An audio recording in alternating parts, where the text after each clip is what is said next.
Over thinking ना करके अगर आपने पढ़ने पर फोकस रखा ना, तो मैं गारंटी देता हूं आप मचाने वाले हो, आप पेपर को फोड़ने वाले हो। ये जो प्रेशर वाला एनवायरनमेंट है सबसे नहीं झेला जाता भाई। जैसे हाई वेटेज वाले जो चैप्टर्स है ना, उनकी प्रैक्टिस पे ज्यादा फोकस करना है आपको, बहुत ज्यादा मेहनत करनी है। मेरे को एक दिन भी वेस्ट नहीं करना है, हमें प्रायोरिटी सेट करनी होगी। मैंने लास्ट वीडियो में बताया था कि आपको किस प्रायोरिटी में चैप्टर्स को अटेम्प्ट करना है। हेलो एवरीवन, सभी को राम राम। बच्चों, जेई मेन के लगभग 30 दिन हमारे पास बाकी हैं और यही 30 दिन डिसाइड करने वाले हैं कि आपका जेई मेन में स्कोर क्या रहेगा। इन्हीं 30 डेज में जो बच्चे अच्छे से मेहनत करेंगे उनका स्कोर 99 परसेंटाइल या उससे ऊपर आने वाला है, और जो मेहनत नहीं करेंगे, इन दिन को वेस्ट कर देंगे किसी ना किसी वजह से, उनको बेटा आगे जाके ये पूरी लाइफ रिग्रेट रहने वाला है। तो इन 30 दिन को ढंग से यूटिलाइज करना है। और आपको ऐसा होगा सर कुछ ऐसा बता दो, अब तो मतलब 30 दिन रहते हैं सर, लास्ट मोड चल रहा है, बिल्कुल लास्ट टाइम चल रहा है, कुछ ऐसा बता दो कम इनपुट में ज्यादा आउटपुट। तो बेटा ये वीडियो इसी के लिए है। मैं इस वीडियो में बात करने वाला हूं कम इनपुट यानी लो एफर्ट में ज्यादा आउटपुट यानी high weightage. Low effort high weightage chapter में आपको बताने वाला हूं कि किस में कम एफर्ट डालना पड़ेगा और हाई वेटेज मतलब ज्यादा स्कोरिंग वो चैप्टर्स रहेंगे। साथ के साथ और भी बात करेंगे high weightage, high effort, high weightage, low effort. High weightage की तो हमने बात स्टार्टिंग में ही कर लेंगे, उसके बाद लो एफर्ट, लो वेटेज।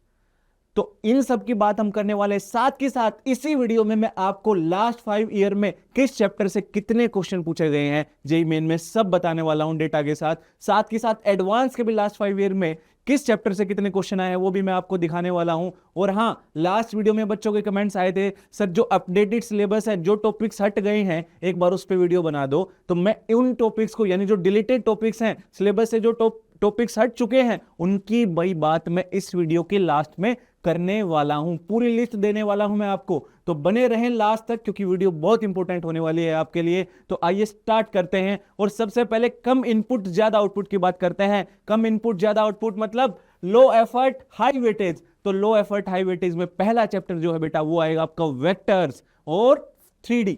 वेक्टर और 3D की अगर मैं बात करूं तो हाई स्कोरिंग होते हैं, हमें पता है, जेईई मेन में भी जेईई एडवांस में भी। और अगर वेक्टर 3D में से जो अपडेटेड सिलेबस है प्लेन को हटा दूं, scalar triple product, vector triple product को हटा दूं, तो बेटा इन चैप्टर्स में आपके पास थोड़ा कम रह जाएगा और आप कम एफर्ट में, लो एफर्ट में अच्छा स्कोर कर सकते हो। भाई ये कैसे भी हो, लो एफर्ट हाई वेटेज, इनको तो करना ही है बेटा, सबसे पहले इनको करना है, अच्छे से करना है। मैं दिखाऊंगा आपको कितने क्वेश्चन आते हैं अभी थोड़ी देर में। उसके बाद बात करें सर, उसके बाद बताओ डिटरमिनेंट एंड मैट्रिसेस, दोनों छोटे चैप्टर हैं, अच्छे खासे क्वेश्चन आते हैं बेटा। उसके बाद बात करें बिल्कुल छोटे छोटे चैप्टर की बात करते हैं, बिल्कुल छुटकू।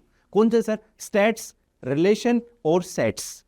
तो स्टैट्स ये आ गया हमारे पास रिलेशन, और रिलेशन के साथ साथ इसमें मैं ऐड कर देता हूं सेट्स एंड रिलेशन।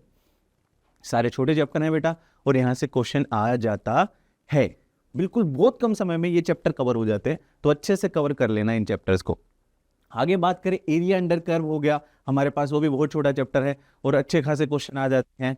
और भी मैं बात करूं, और सर और बताओ, और अगर मैं बात करूं सीक्वेंस एंड सीरीज, इसके बिना भाई कैसे बात होगी। भाई 11th का सबसे हाई वेटेज टॉपिक है सीक्वेंस एंड सीरीज, तो आपको सीक्वेंस एंड सीरीज को भी बेटा कवर कर लेना है।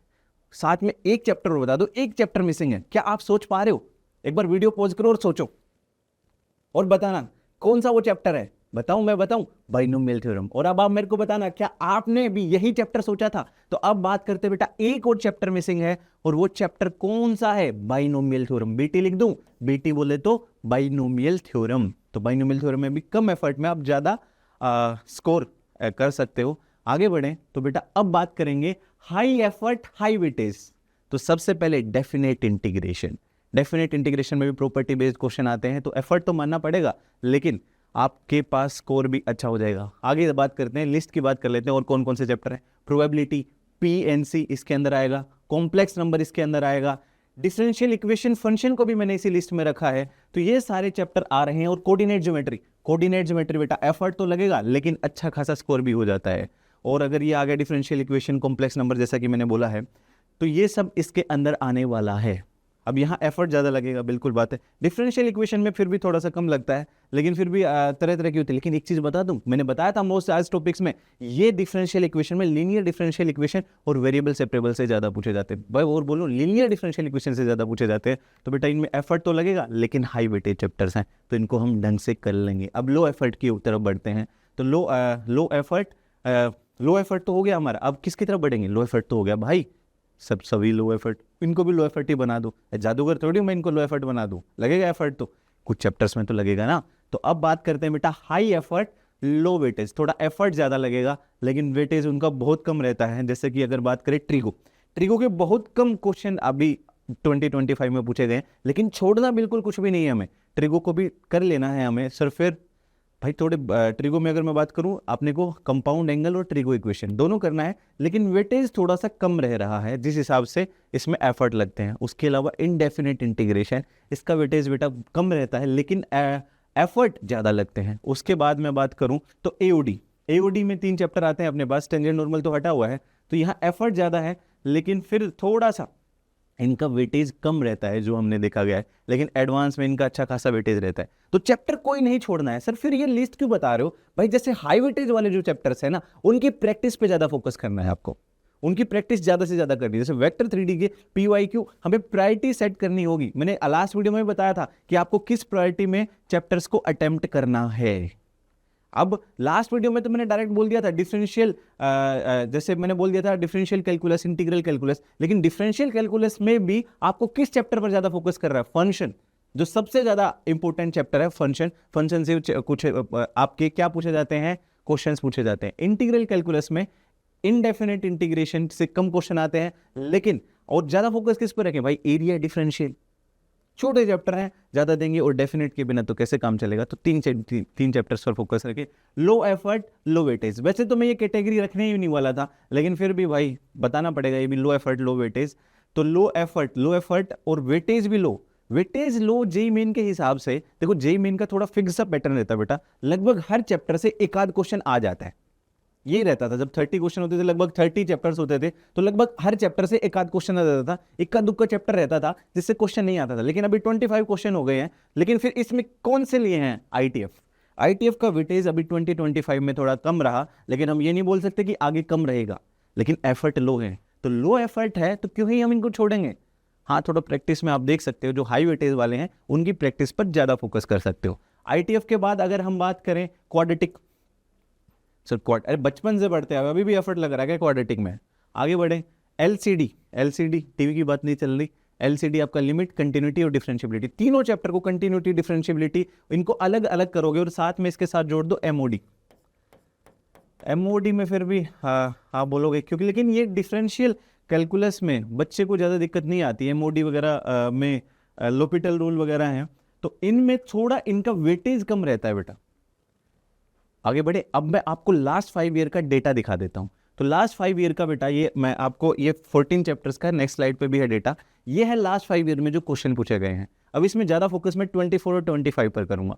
24 में हमारे पास 20 शिफ्ट थी, और 25 में 19 शिफ्ट थी। तो उस हिसाब से आप देखना कि कितने क्वेश्चन हैं, और जो हाई वेटेज चैप्टर्स हैं, देखो आप सीक्वेंस एंड सीरीज बताया था मैंने, देखो 19 शिफ्ट और 26 क्वेश्चन, लगभग हर एक बार क्वेश्चन आया भाई। ऐसे ही अगर आप देखो तो कॉम्प्लेक्स नंबर से भी क्वेश्चन आ रहे हैं, थोड़ा टाइम तो ज़्यादा लगेगा। हाई एफर्ट में था बाइनोमियल थ्योरम, भाई साहब कैसे, पीएनसी बोला था, स्टैट्स बहुत छोटा चैप्टर है लेकिन क्वेश्चन आ रहे हैं। पॉइंट एंड स्ट्रेट लाइन मैंने बोला था, कोऑर्डिनेट में स्ट्रेट लाइन से इस बार ज़्यादा क्वेश्चन आए थे, और इस बार पैराबोला में भी बेटा 18 क्वेश्चन आते थे। तो आप तो पूरी कोऑर्डिनेट करना, कहीं से भी ऊपर नीचे से आए। लास्ट में सेट और रिलेशन दोनों को एक साथ लिखा हुआ है, तो यहाँ से भी आ रहे हैं। तो आपके पास ये डेटा है, आप खुद भी एनालाइज करके देख सकते हैं कि कौन से चैप्टर से ज़्यादा क्वेश्चन आ रहे हैं, और देखो ये हाईलाइट भी हो रहा है। आगे बढ़े, आप इसका स्क्रीनशॉट ले सकते हैं। तो आगे बढ़ते हैं। तो अब ये आ गया बेटा नेक्स्ट उसी में लिस्ट। अब इसमें बात करें, देखिए मैं हाईलाइट करवा देता हूँ उन चैप्टर्स को, आप देखें तो फंक्शन और उसके ग्राफ पर, और उसके बाद मैं बात करूं आईटीएफ पर। अब आईटीएफ पर देखो क्या है ना, आईटीएफ के वो ऐसे क्वेश्चन है कि पूरा आईटीएफ का ही क्वेश्चन है, लेकिन इनवर्स आ गया, जैसे इनवर्स आ गया किसी फंक्शन में, जैसे साइन इनवर्स और डोमेन पूछ रहा है, तो हल्का सा यूज तो उसका डोमेन का ही पार्ट यूज हो रहा है। तो आईटीएफ के अगर प्योर आईटीएफ के क्वेश्चन बोले तो वो तो थोड़े कम थे, लेकिन सर फिर ये आईटीएफ के क्वेश्चन जैसे इनवर्स कहीं भी आ गया भाई, एग्जिस्ट हो गया, ट्रिगो का क्वेश्चन है, इनवर्स उसका जो एंगल है वो इनवर्स के फॉर्म में आ रहा है, तो भी यही काउंट होगा बेटा। तो यही बात है। उसके बाद बात करें लिमिट, तो इनवर्स सर ये हाई वेटेज चैप्टर में आएगा क्या? आईटीएफ हाई वेटेज चैप्टर्स में नहीं आता बेटा, लेकिन छोटा सा चैप्टर होता है, क्यों छोड़ना है हमें। आगे बढ़े तो अगर मैं बात करूं लिमिट ऑफ ए फंक्शन, जैसे सर हाई वेटेज में क्यों नहीं आ रहा है ये, आप ये देखो 19 शिफ्ट हुई, यहाँ 20 शिफ्ट हुई, 15 हुए, 20 शिफ्ट में से 15 क्वेश्चन आए इसके, और वो भी प्योर इसके नहीं थे, कहीं इनवर्स आ गया वो इसमें काउंट होगा, लेकिन फिर भी छोटा चैप्टर है, हमें इसको कवर कर लेना है। उसके बाद बात करें लिमिट ऑफ ए फंक्शन में भी अब बहुत ज़्यादा हाई वेटेज तो नहीं बोलेंगे, उसने हाईलाइट तो कर रखा है, 13 ही है भाई, 19 शिफ्ट थी, 13 क्वेश्चन आए, तो करना तो छोड़ना तो हमें कुछ है ही नहीं।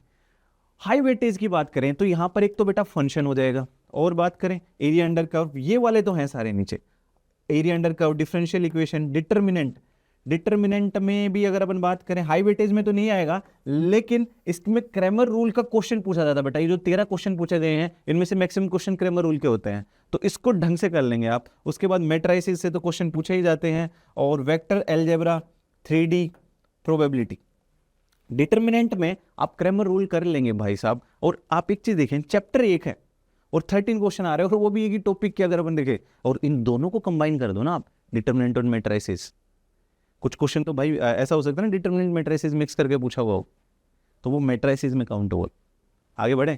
आगे बढ़े बेटा, ये एडवांस वाली लिस्ट है, एडवांस में कोई फिक्स पैटर्न नहीं होता बेटा, वहाँ कोई हाई वेटेज ये सब नहीं होता, लेकिन फिर भी थोड़ा सा जो उसके फेवरेट टॉपिक रहते हैं, कॉम्प्लेक्स नंबर्स देखो, जैसे कि कॉम्प्लेक्स नंबर से आप देखो हर बार क्वेश्चन आ ही रहा है। कॉम्प्लेक्स नंबर की बात करें तो हमारे पास जैसे कोऑर्डिनेट ज्योमेट्री से भी, सर्कल से भी क्वेश्चन आ रहे हैं, पैराबोला से क्वेश्चन आ रहे हैं, कोनिक से क्वेश्चन आ रहे हैं भाई साहब, सेट रिलेशन से तो अभी ऐड हुआ था, एक आध बार आ जाता है। फंक्शन से देखो जैसे 3 क्वेश्चन आ गए, 24 में भी, 25 में भी, और 23 में आए नहीं, तो इसलिए मैं बोल रहा हूँ यहाँ कोई फिक्स पैटर्न नहीं रहेगा। उसके बाद इंटीग्रेशन में देखो 6 क्वेश्चन आ गए भाई, और इंटीग्रेशन में भी बेटा डेफिनेट पर ज़्यादा फोकस करना आप, डेफिनेट के क्वेश्चन ज़्यादा पूछे जाते हैं। एओडी भी उसका फेवरेट रहता है, वहाँ एओडी का इतना वेटेज नहीं रहता, लेकिन यहाँ पर आप देखो पेपर एक ही और 3 क्वेश्चन आ रहे हैं, जैसे 25 में 3 क्वेश्चन आ गए, तो एओडी को भी आपको ढंग से करना पड़ेगा। आगे अगर मैं बात करूँ मैट्रिसेस से भी बेटा भर के क्वेश्चन पूछता है, देखो जैसे कि 4 क्वेश्चन पूछ लिए। वेक्टर 3D ऑब्वियस सी बात है, दोनों जगह ही हाई वेटेज है। और प्रोबेबिलिटी देखो आप 5 क्वेश्चन आ गए थे 21 में, और 5 ही क्वेश्चन थे हमारे पास 23 में। तो ये मैंने आपको डेटा दिखा दिया, लेकिन एडवांस में कुछ ऐसा नहीं होता कि ये हाई वेटेज है या लो वेटेज है, लेकिन फिर भी थोड़ा सा ये फिक्स होता है कि इंटीग्रल कैलकुलस से थोड़े ज़्यादा क्वेश्चन पूछ रहा है, प्रोबेबिलिटी से, कॉम्प्लेक्स नंबर से, इन सब टॉपिक्स से ज़्यादा क्वेश्चन पूछ रहा है आपके पास, जैसा कि यहाँ पर दिख भी रहा है आपको। आगे बढ़े, आगे मेन बात कर लेते हैं लास्ट में उन टॉपिक्स की जो डिलीट हो चुके हैं भाई। अब बेटा आप बिल्कुल ऐसे स्किप मत कर देना, क्योंकि एडवांस भी देना है आपको। तो अगर आप नोट्स पढ़ते हो और आपने नोट्स पढ़ रखे हैं, या फिर तो आप नोट्स, ये जो टॉपिक्स हटे हुए हैं उनके नोट्स अभी भी आप पढ़ सकते हो, कोई इशू नहीं है, लेकिन ज़्यादा ध्यान नहीं देना, बस जल्दी से गो थ्रू हो गए ना, ऐसे जैसे पेज पलटते हैं अपन, ऐसे उस तरीके से आप इन टॉपिक्स को भी कवर कर सकते हो, क्योंकि एडवांस में तो ये आएंगी। ठीक है, दूसरी बात मैं थोड़ा सा आपको बता भी दूंगा, जो मेन बात है ना, ये तो ये लिस्ट है बेटा आपकी, देखो हर चैप्टर से क्या क्या हटा हुआ है, ये उसकी लिस्ट है। अब इसमें मैं मेन बात करूं जो आपका है, एक तो क्या है कि एओडी से, या आपके पास जैसे लिमिट, कंटिन्यूटी, डिफरेंशियबिलिटी अगर मैं बात करूं, है ना, और इसमें साथ में एओडी भी जोड़ लो बेटा, एप्लीकेशन ऑफ डेरिवेटिव भी। तो एप्लीकेशन ऑफ डेरिवेटिव से रोल्स थ्योरम और एलएमवीटी हटे हुए हैं, साथ के साथ टेंजेंट नॉर्मल हटा हुआ है भाई, और देखा गया 25 में वो क्वेश्चन टेंजेंट नॉर्मल का नहीं पूछ रहा है। अगर इसमें बात करें मैट्रिसेस डिटरमिनेंट में बेटा, उसने हटा तो क्रैमर्स रूल भी दिया है, लेकिन मैं बोल रहा हूं आपको यहाँ पे क्रैमर रूल करना है, क्रैमर रूल बेटा करना ही करना है। अच्छी बात है क्या है, जैसे इंडक्शन हटा दिया, ये पीएमआई, ये ना वहां का सिलेबस है, ना किसका सिलेबस नहीं है, पीएमआई एडवांस के सिलेबस में भी नहीं है, तो पीएमआई को आप स्किप कर सकते हो, और ये आप यहाँ पर इसका स्क्रीनशॉट भी ले सकते हो, ये टॉपिक्स हटे हुए हैं। लेकिन अब आगे मैं बात करूँ इसमें कुछ, इसमें से जैसे कोऑर्डिनेट ज्योमेट्री में क्या हटा हुआ है, स्ट्रेट लाइन में, इनमें मेन मुद्दा है जो कोऑर्डिनेट ज्योमेट्री में हटा हुआ है बेटा, वो है टेंजेंट और नॉर्मल हटाया गया है। ठीक है सर, अब 3D में बेटा प्लेन हटाया गया है, तो प्लेन को अभी आप स्किप कर सकते हो, ये वही सब बातें हैं। और स्ट्रेट लाइन में external internal angle bisector between two lines की इक्वेशन और फैमिली ऑफ लाइन, ये सब भी हटाया गया है। ट्रांसलेशन ऑफ एक्सिस भाई, ट्रांसलेशन ऑफ एक्सिस, जब हम एक्सिस को शिफ्ट कर देते हैं, है ना, एक्सिस, आप सर एक्सिस कैसे शिफ्ट कर देते हैं भाई, एक्सिस को रोटेट कर देते हैं ना हम, तो वैसा कुछ। और ट्रांसलेशन ऑफ एक्सिस में अगर आप बोले shifting of origin, shifting of origin नाम का चैप्टर पढ़ा हुआ है ना हमने, उसमें दो चीजें करते हैं बेटा, एक तो हम शिफ्टिंग ऑफ ओरिजिन करते हैं, और एक बार शिफ्टिंग ऑफ ओरिजिन करे बिना हम एक्सिस को घुमा देते हैं, रोटेशन कर लेते हैं। अब ये टॉपिक्स हटे तो हुए हैं, लेकिन आपको बेटा जो नोट्स हैं उससे गो थ्रू हो जाना है। लेकिन जो बच्चा है जिसका बहुत ही कुछ छूटा हुआ है, अभी बहुत कुछ बाकी रहता है, तो भाई अभी इन चैप्टर्स इनको वो छोड़ सकता है।